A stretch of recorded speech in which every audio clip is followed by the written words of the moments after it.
Saan ka po, ma'am? Ay, wala pong bayad, ma'am. Walang bayad. Libre lang. Saan ka po, ma'am? PSE lang yun. Ma'am, i-search ko lang. Ano po? PSE. PSE? Sabi niyo. 5th Avenue. Tama po. Kanto ng 28. Opo. Sa likodan. Ito po, ma'am. Ba't walang bayad po? Nagatid po ako ng libre, ma'am. May mga papasok sa trabaho. Sige po, ma'am. Sakay po.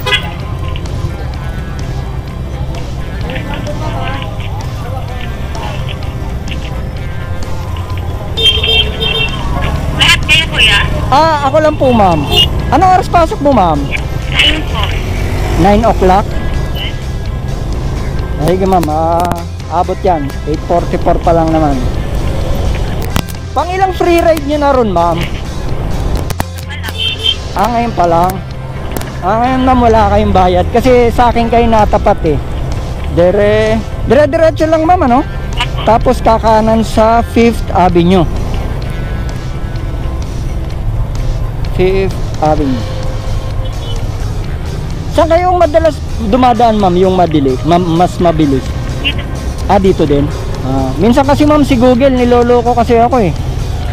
Minsan pinapaikot ako eh. Ayan, gaya nito oh. Kanan. Mali-mali kasi yung turo niya. Tapos diretso lang, maman eh. Diretso tas kanan kuya. Okay. Ang mali nga si Google. Tapos kanan. Ayun pong building na yun? Opo. Okay, dun tayo sa kaliwa. Dito na kuya. Dito na lang.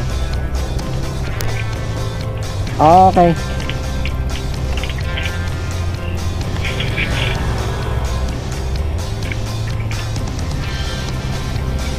Tulungan kita, ma'am. Okay. Kuya. Ay, wala pong bayad, ma'am. Okay na po yan. Okay kuya. Okay na po.